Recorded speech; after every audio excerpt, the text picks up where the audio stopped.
دھیان رکھیں اس بات کو۔ اور ظاہر سی بات ہے جھوٹ پہ مبنی دعوت یہ کامیاب نہیں ہوتی۔ ایک بات ہو گئی، تو یہ صحابہ اکرام کی طرف جھوٹ بولا گیا ہے کہ صحابہ اکرام فوراً جس کا جس طرف رخ تھا وہ اسی طرف نکل پڑے، یہ بے سر پیر کی بات ہے، اس کی کوئی حقیقت نہیں۔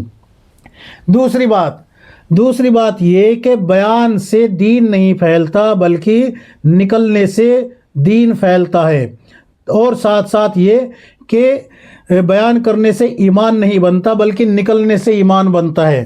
تو اور سوال یہ ہے، اب دھیان سے سنیں، کیا رسول اللہ صلی اللہ علیہ وسلم نے بیان نہیں کیے؟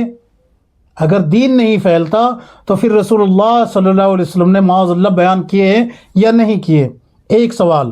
دوسرا سوال، آپ جو بات بتا رہے ہیں کہ بیان سے دین نہیں پھیلتا، یہ بیان کر کے ہی بتا رہے ہوتے ہیں۔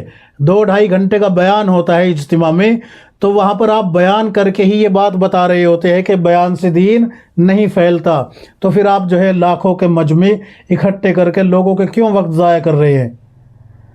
اچھا، ایک اور نکارت یہاں پر دیکھیں کہ جب تک نکلو گے نہیں تب تک ایمان نہیں بنے گا۔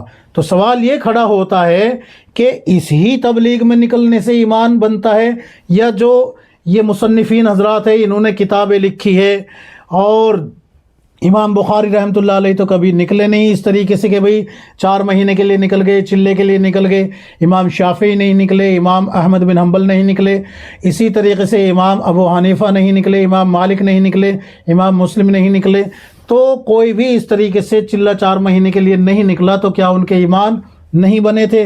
تو 2 بات ہو گئی۔ یہ بالکل بوگس اور بکواس بات ہے کہ جو نکلے گا اس کا ایمان بنے گا، جو نہیں نکلے گا وہ اس کا ایمان نہیں بنے گا۔ ایک اور اہم بات، تیسری بات یہاں پیش کر رہا ہوں میں، وہ اتنی خطرناک بات ہے، وہ اگر اس کا علم ہو جائے کہ وہ کہنے والا کیا کہہ رہا ہے تو وہ اپنے ایمان کی خیر منائے۔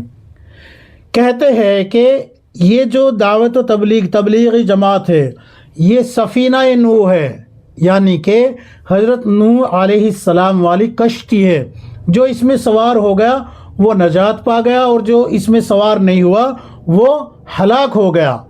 تو اس میں یہ بتانے کی کوشش کی جا رہی ہے کہ اس میں جو سوار ہوگا وہ ایمان والا ہے، اور جو اس میں سوار نہیں ہوا وہ کافر ہے۔ صاف لفظوں میں، کیوں؟ اس لیے کہ حضرت نوح علیہ السلام کی کشتی میں ایمان والے تھے، اور کشتی میں جو سوار نہیں ہوئے تھے وہ کون تھے؟ کافر تھے۔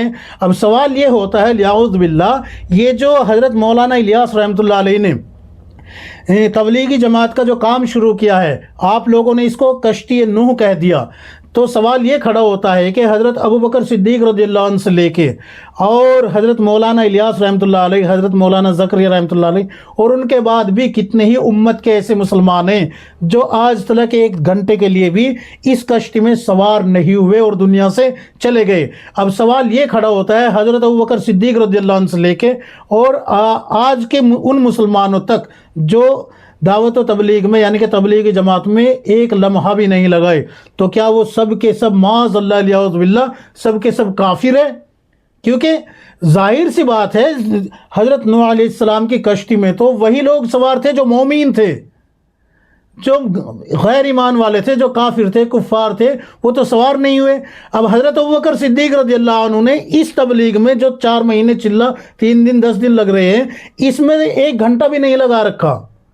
حضرت مولانا اشرف علی تھانوی رحمۃ اللہ علیہ نے نہیں لگا رکھا، حضرت مولانا زکریا رحمۃ اللہ علیہ نے نہیں لگا رکھا، حضرت مولانا قاسم نانوتوی رحمۃ اللہ علیہ نے نہیں لگا رکھا، حضرت مولانا رشید احمد گنگوہی نے نہیں لگا رکھا، حضرت مولانا الیاس رحمۃ اللہ علیہ سے پہلے جو امت گزری ہے انہوں نے تو 1 لمحہ بھی اس جماعت میں نہیں لگایا، تو کیا وہ سب کے سب معاذ اللہ الیاذ باللہ سب کے سب کافر تھے؟ سوال یہ کھڑا ہوتا ہے۔ تو اور یہ میں اپنے پاس سے نہیں کہہ رہا ہوں، شاہ ملت حضرت مولانا انظر شاہ قاسمی دامت برکاتہم العالیہ کا بیان سنیں، انہوں نے بالکل صاف لفظوں میں کفر کا فتویٰ لگایا ہے ان لوگوں پہ کہ جو یہ کہتے ہیں کہ یہ کشتی نوح ہے، جو اس میں آئے گا نجات پا جائے گا، جو اس میں نہیں آئے گا وہ ہلاک ہو جائے گا، وہ کافر ہو گیا۔ کیوں؟ اس لیے کہ کافر وہ لوگ تھے جو کشتی میں سوار نہیں ہوئے تھے۔ صاف لفظوں میں بیان آپ سن لیجئے، آپ کو یوٹیوب پہ مل جائے گا۔ تو کتنی نازک بات ہے یہ، کتنی خطرناک بات ہے۔ اس لیے میں آپ حضرات کو یہی بات کہوں گا کہ آپ جو ہے کتاب و سنت سے جو بات ثابت ہے وہی دین کے وہی اس تبلیغ کے تعلق سے کہ تبلیغی جماعت کے تعلق سے کہ یہ گڑی ہوئی بات صحابہ اکرام پہ جھوٹ بولنا اور اس طریقے سے علماء کو جو ہے امت سے کاٹنا اور اسی طریقے سے امت کے ان افراد کو جو ہے کافی کفر تک پہنچا دینا کہ جو اس میں سوار نہیں ہے وہ ہلاک ہو جائیں گے، جس کے 4 مہینے نہیں لگے اس کے ایمان پہ خاتمے میں شک ہے، ایسی جہالت بھری باتیں پیش کرنے سے بہتر ہے کہ آپ سچائی کا ساتھ دیں، سچ بولے، حق بولے، سچ بولیں گے، حق بولیں گے، نام اعمال میں سچ اور حق لکھا جائے گا۔ جھوٹ بول کے دعوت دیں گے تو ظاہر سی بات ہے دین کی دعوت دی ہے اور وہ بھی جھوٹ بول کے، تو آپ کی دعوت کے ساتھ ساتھ وہ جھوٹ بھی آپ کے نام اعمال میں لکھا ہوا ہوگا، درج ہوگا۔ اور صحابہ اکرام چونکہ آپ ان کے حق جو ہے ضائع کر رہے ہیں، یعنی کہ ان پہ جھوٹ بول رہے ہیں، تو روز قیامت پھر وہ دامن پکڑ کے کھڑا ہوں گے اور اٹھا کے اللہ معاف کرے کہیں پٹکنا نہ شروع کر دے۔ اللہ ہم سب کے ایمان کی حفاظت فرمائے۔ اس لیے میں یہ چاہتا ہوں اور آپ حضرات سے درخواست کرتا ہوں، ریکویسٹ کرتا ہوں کہ سچ بولے، اگرچہ تھوڑا کام کرے لیکن سچائی کی بنیاد پہ کریں۔ حضرت مولانا الیاس رحمۃ اللہ علیہ نے سچائی کی بنیاد پہ ایک کام شروع کیا تھا، لیکن جیسے جیسے کام بڑھتا گیا ویسے ویسے اس میں نکارت اور فساد پھیلتا چلا گیا۔ بنگلہ دیش کے حالات آپ کو معلوم ہی ہیں، پرسوں 17 تاریخ میں کیا ہوا ہے وہاں سے شورا اور امارت والے دونوں لڑ پڑے۔ میں اس میں نہیں کہہ رہا کہ میں شورا کی طرف ہوں یا امارت کی طرف ہوں، میں کسی کی طرف نہیں، میں نے تو توبہ کر لی بھائی اس معاملے سے، بالکل جو ہے کہ میں شورا کی طرف ہوں یا امارت کی طرف ہوں، دونوں تو کیسے ہی ہے۔ ایک جو ہے خود کو گمراہ نہیں مانتا، وہ دوسرے کو کافر کہتا ہے، ایک جو ہے خود کو بالکل ایسا سمجھتا ہے کہ جیسے الیاعوذ باللہ انبیاء علیہ الصلوۃ والسلام بالکل معصوم ہوتے ہیں، ان سے کوئی خطا نہیں ہوتی، ایک اپنے آپ کو ایسا سمجھتا ہے۔ تو ہم نے تو دونوں سے پلہ جھاڑ لیا، اللہ ہم سب کے ایمان کی حفاظت فرمائے۔ اس کام میں شر اور فساد کے علاوہ کچھ بھی نہیں ہے آج اس دور میں، اس لیے ہم تو جو ہے بالکل اس سے کنارہ کر چکے ہیں۔